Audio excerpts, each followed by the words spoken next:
sendo que a gente vai trabalhar hoje o sexto hexagrama, tá? Porque a gente fez antes, como eu sempre coloco, né? A gente fez os 8 trigramas e agora a gente vai conversar hoje e depois vai dançar, né?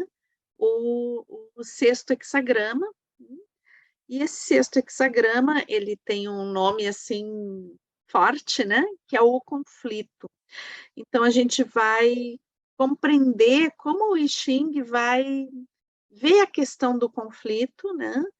E ele também, nesse hexagrama, ele dá uma série de conselhos, assim, né, de como fazer a gestão do conflito, né, porque como algo inerente, né, algo que vai acontecer na nossa vida, mas que tem uma postura que nos leva a passar por esse período de uma forma positiva e não negativa, né? Então, vendo que, que a vida sempre vai nos trazer conflitos, mas que eles são uma passagem, né? Não é uma coisa permanente. Às vezes a gente tem, assim como os últimos hexagramas que a gente viu, né? Que é insensatez juvenil, a espera, né? Então, assim, esses hexagramas que às vezes a gente olha só o nome deles e fica assim, uau, o que que é isso, né? Por que que vai ser trabalhado isso?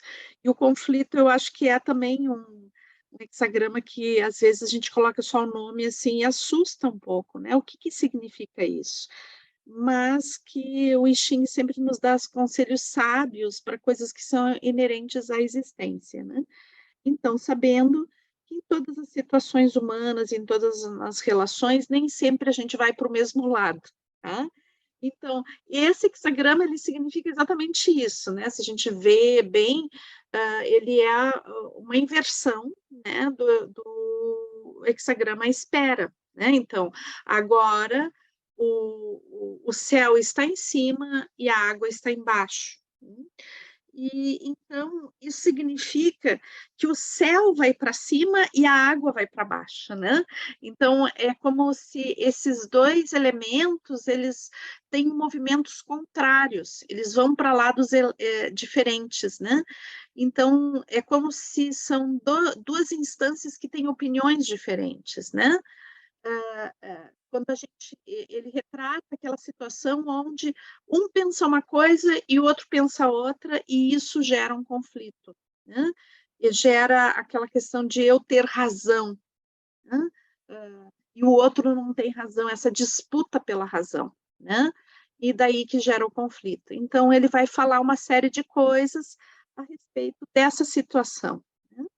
Então, só que, como sempre, eu faço essa breve introdução sobre o hexagrama que a gente vai ver, mas eu sempre falo um pouquinho mais, né? Cada encontro a gente fala um pouquinho sobre o livro mesmo, né? O livro em si, ele tem uma série de coisas, inclusive, para saber lidar com o livro, saber como interpretá-lo, como ler, como usar como oráculo, né? Então, eu estou aos pouquinhos fazendo um resumo, né? A cada encontro eu faço um resumo desses temas que ele traz, que estão além dos hexagramas, né? Então, eu vou aos pouquinhos lendo cada partezinha que ele vai nos trazendo e vou trazendo o que eu percebo que ali tem de algo importante para a gente conhecer. Então, seguindo nessa sequência, né, a última vez que a gente se encontrou, né, a semana passada, eu falei um pouquinho a respeito do uso oracular, né, mas eu já tinha falado, né, que o uso oracular não é o principal uso do I Ching, no sentido de não é o principal propósito dele, né? O principal propósito dele é um livro de sabedoria que pode ser usado como oráculo, né? Mas o primeiro propósito dele é a sabedoria, é um livro de sabedoria. E então eu quis ir um pouquinho na etimologia da palavra sabedoria, né? E a palavra sabedoria, ela vem de sabor. Então, quando a gente vai pensar, né, num livro de sabedoria, a gente vai pensar em um livro que te ensina algo a respeito de como viver, né? Ou seja, como saborear a vida. Então, a sabedoria, ela pertence a quem sabe saborear a vida, ou seja, sabe viver profundamente cada momento da sua existência. E isso eu faço aqui, uma conexão que eu faço, essa interpretação sobre a palavra sabedoria também não está escrita no I Ching, eu estou trazendo interpretações, né? Então, também eu acho que quando a gente vai falar de sabedoria, a gente está falando de uma arte que eu considero arte, que é a arte de apreciar, né? É a arte de apreciar a vida. Se a gente vai falar que sabedoria é algo que tem a ver com o sabor de viver, né? Então, para eu saborear a vida, ou seja, vivê-la intensamente, eu tenho que saber apreciar a vida, né? Então, quando a gente está falando de sabedoria, a gente está falando de saborear a vida, ou seja, viver intensamente a vida e ter a capacidade de apreciar aquilo que a gente está vivendo. Deixa eu só, pessoal, fechar aqui o chat aqui o chat chato, né? do WhatsApp que fica fazendo um barulho aí de fundo para não atrapalhar a nossa conversa. Então, então eu trouxe essa frase que está no texto, né? Que é digamos que não é uma frase, é algo que se atribui ao Confúcio, né? O Confúcio é um pensador chinês, né? Que ele viveu na metade do milênio, né? Que vai fazer a passagem antes e depois de Cristo, né? Então, por volta de 500 antes de Cristo, entre 500 e 400, agora a gente vai ver bem a época depois, né? E então o Confúcio foi uma das pessoas que estudou o I Ching, se diz que essa interpretação que a gente tem do I Ching, porque tem várias, né, interpretações, essa que chegou até os dias atuais e que o Richard William traduziu, né, é atribuída às reflexões, ao aprofundamento filosófico atribuído ao Confúcio, né? Então, se atribui também ao Confúcio uma frase, né, que diz que ele chegou na frente de um rio, ele estava caminhando, ele chegou na frente de um rio, e ele disse a seguinte frase: tudo segue fluindo como esse rio, sem cessar, dia e noite. Né? E que ele quis dizer isso, né, e se faz a relação disso com o próprio I Ching, né? Onde que as mutações que o I Ching fala é justamente esse princípio onde tudo é um fluxo, né? Um fluxo que está constantemente acontecendo e que, na realidade, nós estamos inseridos nesse fluxo. Né? Então, que a única coisa que não está em mutação é a própria mutação. Né? O que não muda é essa constante mudança. Né? Então, mas daí olhando isso, e novamente eu vou dizer aqui, também tem algo que não está no livro que eu vou agregar, né, agora em seguida, se a gente olha essa frase, eu olhei assim, eu digo, meu Deus, aqui tem Heráclito, né? E daí eu fui atrás para saber melhor, né? A mesma que me chamou a atenção, eu digo, mas que época que viveu Heráclito, né? E daí eu fui ver a época que nasceu e morreu Confúcio e a época que nasceu e morreu Heráclito, né? Então, porque Heráclito é aquele filósofo grego que diz que tu não entra duas vezes no mesmo rio, né? Que ele vai falar sobre a impermanência. Então, a gente vai ter, olha que legal isso aqui, né? Olha a coincidência, né, das datas. Então, eles são absolutamente da mesma época, né? Então, Confúcio nasceu em 551 a.C. e morreu em 479 a.C. Heráclito nasceu em 440 a.C. e morreu em 470 a.C. Então, eles são absolutamente da mesma época, e daí a gente pode dizer, não, mas eles se conheceram na internet, internet, né? Claro que não é, né? Estou brincando, obviamente não tinha internet, e obviamente eles não se conheceram, a maior probabilidade é que eles nunca nem sabiam da existência um do outro. Mas daí eu quero trazer também outra teoria que não está no livro, né? Mas que é uma relação que eu fiz em cima de outros estudos, né? Que é a questão de uma teoria que diz sobre a era axial, né? Então, tem uma teoria que fala que nesse momento, exatamente nesse momento histórico, né? Aconteceu no mundo inteiro de haverem pensadores, né, que falavam de coisas muito semelhantes, né? E não é que, inclusive, a gente vai ver um pouquinho, não exatamente na mesma época, mas um pouquinho, me parece que um pouquinho depois, agora eu não me lembro se antes ou depois, eu acho que é depois, o Parmênides, né, que vai falar algo quase que oposto ao que fala Heráclito, né? Mas na realidade não é que eram pensadores que falavam absolutamente a mesma coisa, mas eles nos convidavam a pensar sobre a vida e nos responsabilizar sobre a vida. Então, são pensadores que nos ajudavam a entender o mundo, né?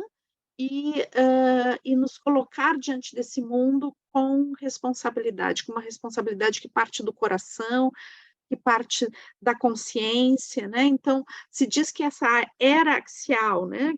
Que ela inicia mais ou menos em 700 antes de Cristo e vai finalizar em 400, 300 antes de Cristo, tá? É um período histórico que não chega a 1000 anos, mas que tem aqui surgem muitos pensadores que têm exatamente este propósito, é uma semelhança de propósitos, né?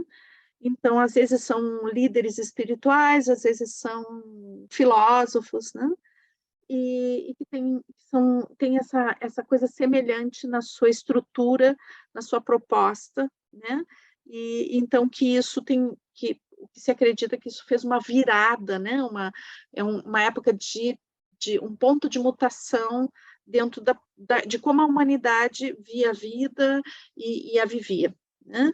Então é interessante, né? Porque essa coincidência da forma, né? Não é que eles pensassem exatamente a mesma coisa, mas essa coincidência da forma, do fluxo, da impermanência, né? Me parece, né? Eu não estudei profundamente Confúcio, a gente está estudando o I Ching, então estou pegando essa questão a partir do I Ching, né? Heráclito já é um filósofo que eu estudei um pouquinho mais, se bem que é difícil estudar Heráclito, porque não existem textos do Heráclito, né? Os textos do Heráclito, eles são...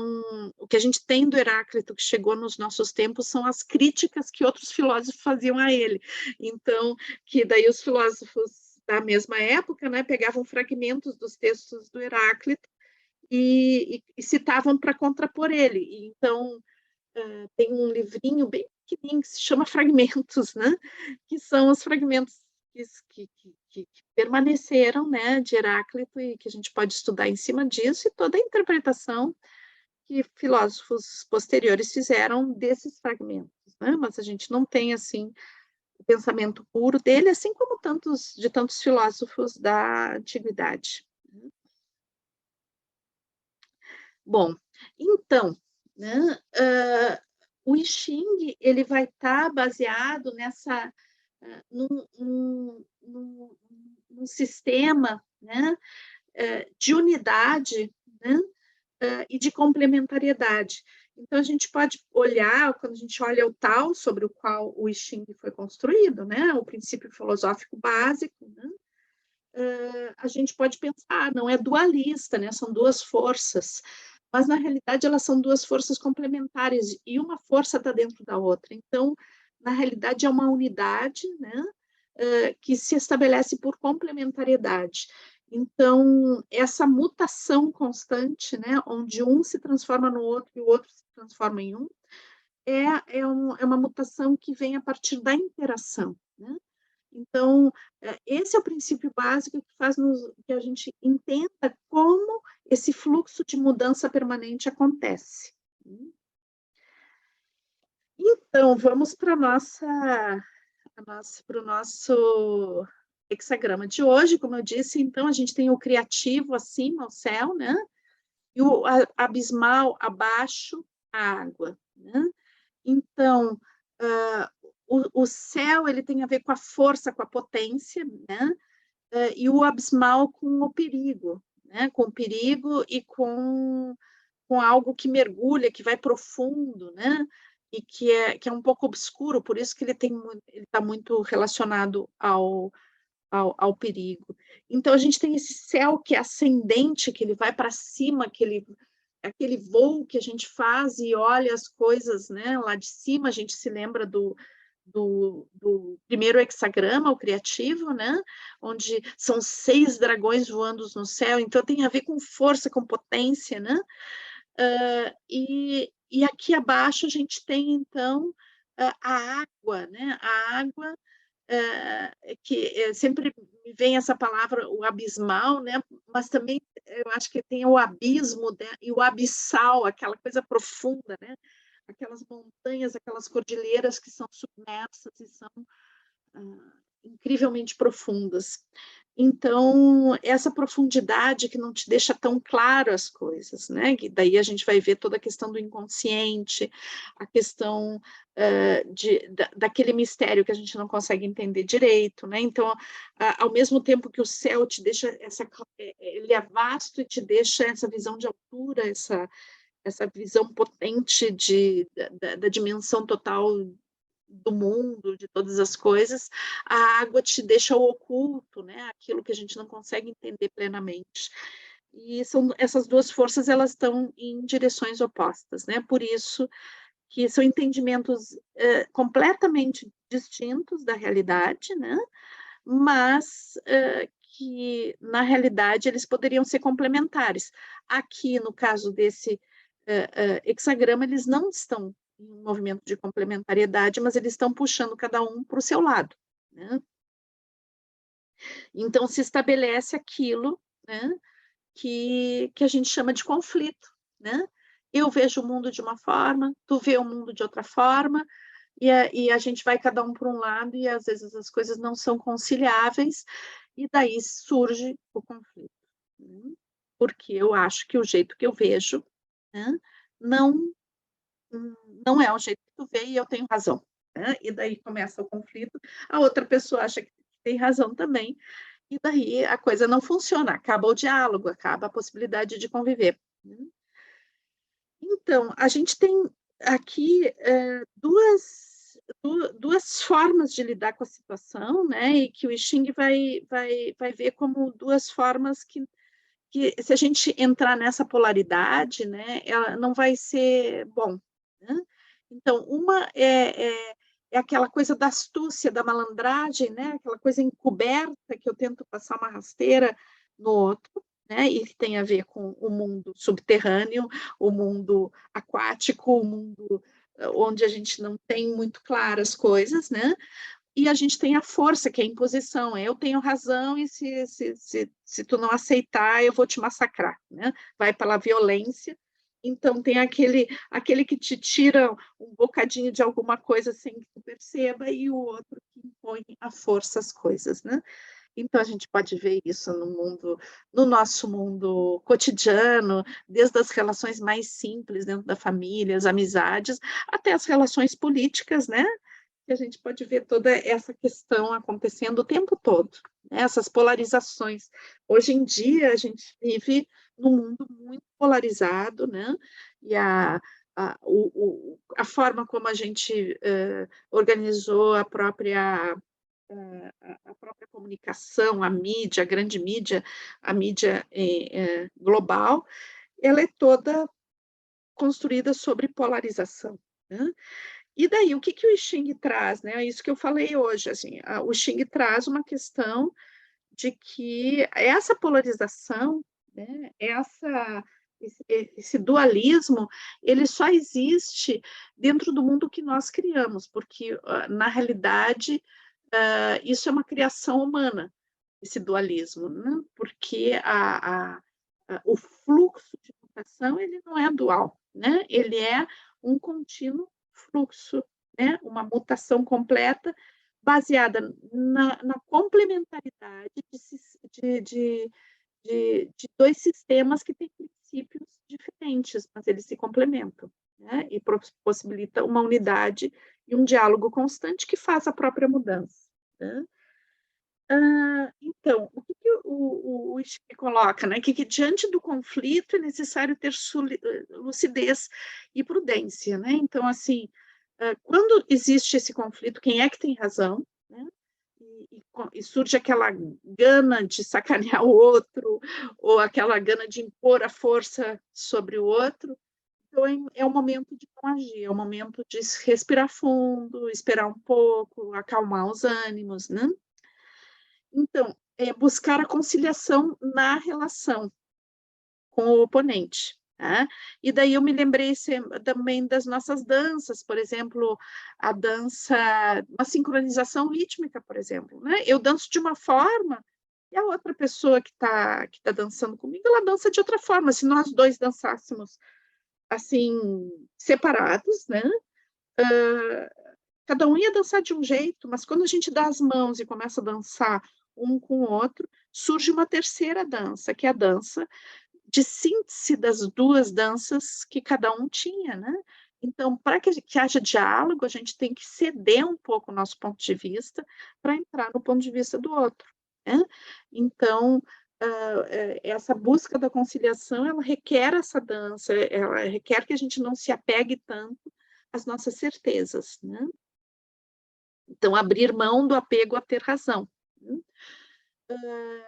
E aí o Xing coloca assim, às vezes, quando isso é muito difícil de resolver, é importante buscar alguém, né? Alguém neutro que facilite esse processo de conciliação, né? Que além de acalmar os ânimos, ajude no diálogo, ajude no entendimento, ajude a gente se colocar no lugar do outro também. Né? E ele diz assim, ó, quando existe essa encruzilhada aí, né? Quando estamos num caminho onde existem diversas opiniões e existe um grupo, um projeto em comum, e a gente começa a ter conflito e começa a não conseguir fazer o diálogo, então é um momento de não fazer novos projetos, é esperar um pouco até que isso, né, se ajeite, né, que essa fase passe, que a conciliação possa ser feita ou não, né, mas que, então, é importante, quando existe esse clima, não iniciar novos projetos, esperar um pouco, né? Não vai iniciar algo que já nasce do conflito. Então, ele diz assim, começar as coisas, né? Nesse momento, é estar fadado ao fracasso, né? O sucesso vem a partir da espera, a gente volta lá para a espera, né? De passar esse momento após esse momento, com lucidez, com prudência, como ele mesmo disse antes, né? A gente assim retomar, né? O processo de poder fazer projetos ou não, né? Iniciar coisas ou não dentro dessa parceria, desse processo, né? de complementariedade com o outro.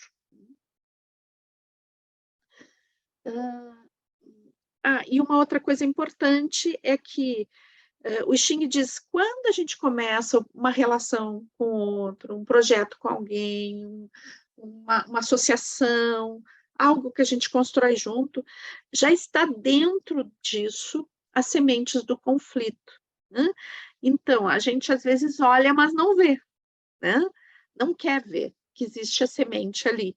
E daí o que acontece? Vai chegar pelo processo natural de mutações, né?